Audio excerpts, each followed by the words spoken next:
नमस्कार। आइए सुनते हैं मुंशी प्रेमचंद द्वारा लिखी हुई कहानी विश्वास भाग 2। प्रातःकाल मिस जोशी अपने भवन से निकली, लेकिन उसके वस्त्र बहुत साधारण थे और आभूषण के नाम पर शरीर पर एक धागा भी न था। अलंकार विहीन होकर उसकी छवि स्वच्छ जल की भांति और भी निखर गई। उसने सड़क पर आकर एक तांगा लिया और चली। आपटे का मकान गरीबों के एक दूर के मोहल्ले में था। तांगे वाला मकान का पता जानता था। कोई दिक्कत न हुई। मिस जोशी जब मकान के द्वार पर पहुंची तो न जाने क्यों उसका दिल धड़क रहा था। उसने कांपते हुए हाथों से कुंडी खटखटाई। एक अधेड़ औरत निकलकर द्वार खोलने आई। मिस जोशी उस घर की सादगी देखकर दंग रह गई। एक किनारे चारपाई पड़ी हुई थी, एक टूटी अलमारी में कुछ किताबें चुनी हुई थीं। फर्श पर खेलने का डेस्क था और एक रस्सी की अलगनी पर कपड़े लटक रहे थे। कमरे के दूसरे हिस्से में एक लोहे का चूल्हा था और खाने के बर्तन पड़े हुए थे। एक लंबा तगड़ा आदमी जो उसी अधेड़ औरत का पति था, बैठा एक टूटे हुए ताले की मरम्मत कर रहा था और एक 5-6 वर्ष का तेजस्वी बालक आपटे की पीठ पर चढ़ने के लिए उनके गले में हाथ डाल रहा था। आपटे इसी लोहार के साथ इसी घर में रहते थे। समाचार पत्रों के लेख लिखकर जो कुछ मिलता उसे दे देते और इस भांति गृह प्रबंध की चिंताओं से छुट्टी पाकर जीवन व्यतीत करते थे।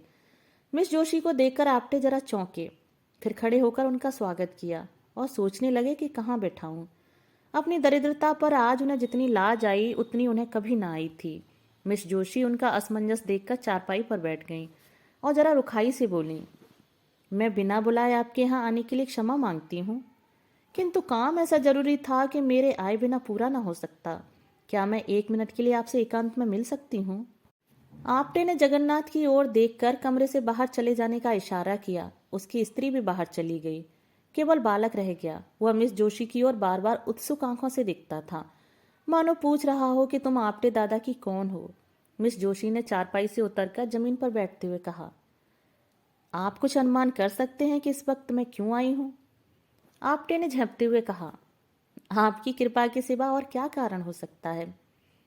मिस जोशी, नहीं, संसार इतना उदार नहीं हुआ कि आप जिसे गालियां दें वह आपको धन्यवाद दे। आपको याद है कि कल आपने अपने व्याख्यान में मुझ पर क्या क्या आक्षेप किए थे? मैं आपसे जोर देकर कहती हूँ कि वे आक्षेप करके आपने मुझ पर घोर अत्याचार किया है। आप जैसे सहृदय शीलवान विद्वान आदमी से मुझे ऐसी आशा न थी। मैं अबला हूँ, मेरे रक्षा करने वाला कोई नहीं है। क्या आपको उचित था कि एक अबला पर मिथ्यारोपण करें? अगर मैं पुरुष होती तो आपसे ड्यूल खेलने के कारण आग्रह करती। अबला हूं, इसलिए आपकी सज्जनता को स्पर्श करना ही मेरे हाथ में है। आपने मुझ पर जो लांछन लगाए हैं वे सर्वथा निर्मूल हैं। आपटे ने दृढ़ता से कहा, अनुमान तो बाहरी प्रमाणों से ही किया जाता है। मिस जोशी, बाहरी प्रमाणों से आप किसी के अंतस्थल की बात नहीं जान सकते। आपटे, जिसका भीतर बाहर एक न हो उसे देखकर भ्रम में पड़ जाना स्वाभाविक है। मिस जोशी, हाँ तो वह आपका भ्रम है और मैं चाहती हूं कि आप उस कलंक को मिटा दें जो आपने मुझ पर लगाया है। आप इसके लिए प्रायश्चित करेंगे? आपटे, अगर ना करूं तो मुझसे बड़ा दुरात्मा संसार में ना होगा। मिस जोशी, आप मुझ पर विश्वास करते हैं? आपटे, मैंने आज तक किसी रमणी पर विश्वास नहीं किया। मिस जोशी, क्या आपको यह संदेह हो रहा है कि मैं आपके साथ कौशल कर रही हूं? आपटे ने मिस जोशी की ओर अपने सरदय सजल सरल नेत्रों से देखकर कहा, बाई जी, मैं गंवार और अशिष्ट प्राणी हूं, लेकिन नारी जाति के लिए मेरे हृदय में जो आदर है वह श्रद्धा से कम नहीं है। मुझे देवताओं पर जो विश्वास है, मैंने अपनी माता का मुख नहीं देखा, यह भी नहीं जानता कि मेरा पिता कौन था, किंतु जिस देवी के दया वृक्ष की छाया में मेरा पालन पोषण हुआ, उनकी प्रेम मूर्ति आज तक मेरी आंखों के सामने है और नारी के प्रति मेरी भक्ति को सजीव रखे हुए है। मैं उन शब्दों को मुंह से निकालने के लिए अत्यंत दुखी और लज्जित हूँ जो आवेश में निकल गए, और मैं आज ही समाचार पत्रों में खेद प्रकट करके आपसे क्षमा की प्रार्थना करूंगा। मिस जोशी का अब तक अधिकांश स्वार्थी आदमियों से ही साबका पड़ा था, जिनके चिकने चुपड़े शब्दों से मतलब छिपा हुआ था। आपटे के सरल विश्वास पर उसका चित्त आनंद से गदगद हो गया। शायद वह गंगा में खड़ी होकर अपने अन्य मित्रों से यह कहती तो उसके फैशनेबल मिलने वालों में से किसी को उस पर विश्वास न आता। सब मुंह के सामने तो हाँ हाँ करते, पर बाहर निकलते ही उसका मजाक उड़ाना शुरू करते। उन कपटी मित्रों के सम्मुख यह आदमी था जिसके एक एक शब्द में सच्चाई झलक रही थी, जिसके शब्द अंतःस्थल से निकलते हुए मालूम होते थे। आपटे उसे चुप देखकर किसी और ही चिंता में पड़े हुए थे। उन्हें भय हो रहा था, अब मैं चाहे कितना क्षमा मांगूं, मिस जोशी के सामने कितनी सफाइयां पेश करूं, मेरे आक्षेपों का असर कभी नहीं मिटेगा। इस भाव ने अज्ञात रूप से उन्हें अपने विषय की गुप्त बातें कहने की प्रेरणा की, जो उन्हें उसकी दृष्टि में लघु बना दे, जिससे वह भी उन्हें नीच समझने लगे। उसको संतोष हो जाए कि यह भी कलुषित आत्मा है। बोले, मैं जन्म से अभागा हूँ, माता पिता का तो मुंह देखना ही नसीब नहीं हुआ। जिस दयाशील महिला ने मुझे आश्रय दिया था, वह भी मुझे 13 वर्ष की अवस्था में अनाथ छोड़कर परलोक सिधार गई। उस समय मेरे सिर पर जो कुछ बीती उसे याद करके इतनी लज्जा आती है कि किसी को मुंह न दिखाऊं। मैंने धोबी का काम किया, मोची का काम किया, घोड़े की साई सीखी, एक होटल में बर्तन मांजता रहा, यहाँ तक कि कितनी ही बार क्षुधा से व्याकुल होकर भीख मांगी। मजदूरी करने को बुरा नहीं समझता, आज भी मजदूरी ही करता हूँ। भीख मांगनी भी किसी किसी दशा में क्षम्य है, लेकिन मैंने उस अवस्था में ऐसे ऐसे कर्म किए जिन्हें कहते लज्जा आती है। चोरी की, विश्वासघात किया, यहाँ तक कि चोरी के अपराध में कैद की सजा भी पाई। मिस जोशी ने सजल नयन होकर कहा, आज यह सब बातें मुझसे क्यों कह रहे हैं?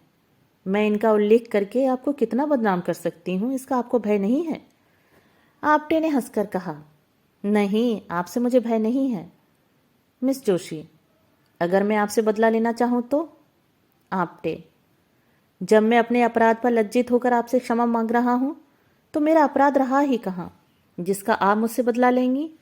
इससे तो मुझे भय होता है कि आपने मुझे क्षमा नहीं किया, लेकिन यदि मैंने आपसे क्षमा न मांगी तो मुझसे तो बदला नहीं ले सकती।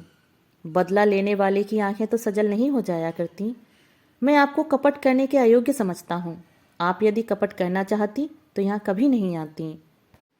मिस जोशी, मैं आपका भेद लेने के लिए ही तो आई हूँ। आपटे, तो शौक से लीजिए। मैं बतला चुका हूँ कि मैंने चोरी के अपराध में कैद की सजा पाई थी। नासिक के जेल में रखा गया था। मेरा शरीर दुर्बल था, जेल की कड़ी मेहनत नहीं हो सकती थी, और अधिकारी लोग मुझे कामचोर समझकर बैंतों से मारते थे। आखिर एक दिन मैं रात को जेल से भाग खड़ा हुआ। मिस जोशी, आप तो छुपे रुस्तम निकले। आपटे, ऐसा भागा कि किसी को खबर नहीं हुई। आज तक मेरे नाम वारंट जारी है और 500 रुपए का इनाम भी है। मिस जोशी, तब तो मैं आपको जरूर पकड़ा दूंगी। आपटे, तो फिर मैं आपको अपना असल नाम भी बता देता हूँ। मेरा नाम दामोदर मोदी है। यह नाम तो पुलिस के बचने के लिए रख छोड़ा है। बालक अब तक जो चुपचाप बैठा हुआ था, मिस जोशी के मुंह से पकड़ाने की बात सुनकर सजग हो गया। उन्हें डांटकर बोला, हमारे दादा को कौन पकड़ेगा? मिस जोशी, सिपाही और कौन? बालक, हम सिपाही को मार लेंगे। यह कहकर वह एक कोने से अपने खिलौने वाला डंडा उठा लाया और आपटे के पास वीरोचिता भाव से खड़ा हो गया, मानो सिपाहियों से उनकी रक्षा कर रहा हो। मिस जोशी, आपका रक्षक तो बड़ा बहादुर मालूम होता है। आपटे, इसकी भी एक कथा है। साल भर होता है यह लड़का खो गया था, मुझे रास्ते में मिला। मैं पूछता पाछता इसे यहाँ लाया। उसी दिन से इन लोगों से मेरा इतना प्रेम हो गया कि मैं इनके साथ रहने लगा। मिस जोशी, आप अनुमान कर सकते हैं कि आपका वृतांत सुनकर मैं आपको क्या समझ रही हूं? आपटे, वही जो मैं वास्तव में हूं, नीच, कमीना, धूर्त। नहीं, आप मुझ पर फिर अन्याय कर रहे हैं। पहला अन्याय तो क्षमा कर सकती हूँ, यह अन्याय क्षमा नहीं कर सकती। इतनी प्रतिकूल दशाओं में पकड़कर भी जिसका हृदय इतना पवित्र, इतना निष्कपट, इतना सहृदय हो, वो आदमी नहीं देवता है। भगवान, आपने मुझ पर जो आक्षेप किए वो असत्य हैं। मैं आपके अनुमान से कहीं भ्रष्ट हूँ। मैं इस योग्य भी नहीं हूं कि आपकी ओर ताक सकूं। आपने अपने हृदय की विशालता दिखाकर मेरा असली स्वरूप मेरे सामने प्रकट कर दिया। मुझे क्षमा कीजिए, मुझ पर दया कीजिए। यह कहते कहते वह उनके पैरों पर गिर पड़ी। आपटे ने उसे उठा लिया और बोले, ईश्वर के लिए मुझे लज्जित न करें। मिस जोशी ने गदगद कंठ से कहा, आप इन दुष्टों के हाथ से मेरा उद्धार कीजिए। मुझे इस योग्य बनाइए कि आपकी विश्वास पात्री बन सकूं। ईश्वर साक्षी है कि मुझे कभी कभी अपनी दशा पर कितना दुख होता है। मैं बार बार चेष्टा करती हूँ कि अपनी दशा सुधारूं, इस विलासिता के जाल को तोड़ दूं जो मेरी आत्मा को चारों तरफ से जकड़े हुए है। पर दुर्बल आत्मा अपने निश्चय पर स्थित नहीं रहती। मेरा पालन पोषण जिस ढंग से हुआ उसका यह परिणाम होना स्वाभाविक सा मालूम होता है। मेरी उच्च शिक्षा ने गृहिणी जीवन से मेरे मन में घृणा पैदा कर दी। मुझे किसी पुरुष के अधीन रहने का विचार अस्वाभाविक जान पड़ता था। मैं गृहिणी की जिम्मेदारियों और चिंताओं को अपनी मानसिक स्वाधीनता के लिए विषतुल्य समझती थी। मैं तर्क बुद्धि से अपने स्त्रीत्व को मिटा देना चाहती थी। मैं पुरुषों की भांति स्वतंत्र रहना चाहती थी। क्यों किसी की पाबंद होकर रहूं? क्यों अपनी इच्छाओं को किसी व्यक्ति के सांचे में ढालूं? क्यों किसी को यह अधिकार दूं कि तुमने यह क्यों किया, वह क्यों किया? दाम्पत्य मेरी निगाह में तुच्छ वस्तु थी। अपने माता पिता की आलोचना करना मेरे लिए उचित नहीं। ईश्वर उन्हें सद्गति दे। उनकी राय किसी बात पर न मिलती थी। पिता विद्वान थे और माता के लिए काला अक्षर भैंस बराबर था। उनमें रात दिन वाद विवाद होता रहता था।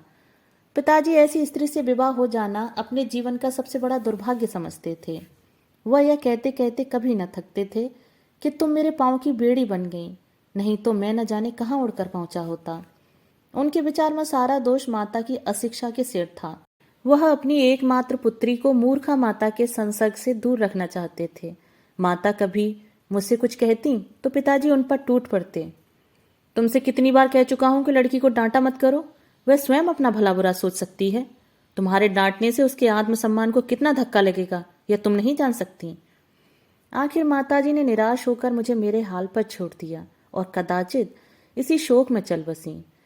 अपने घर की अशांति देखकर मुझे विवाह से और भी घृणा हो गई। सबसे बड़ा असर मुझ पर मेरे कॉलेज की लेडी प्रिंसिपल का हुआ, जो स्वयं अविवाहित थीं।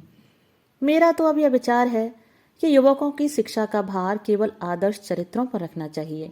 विलास में रत कॉलेजों के शौकीन प्रोफेसर विद्यार्थियों पर कोई अच्छा असर नहीं डाल सकते।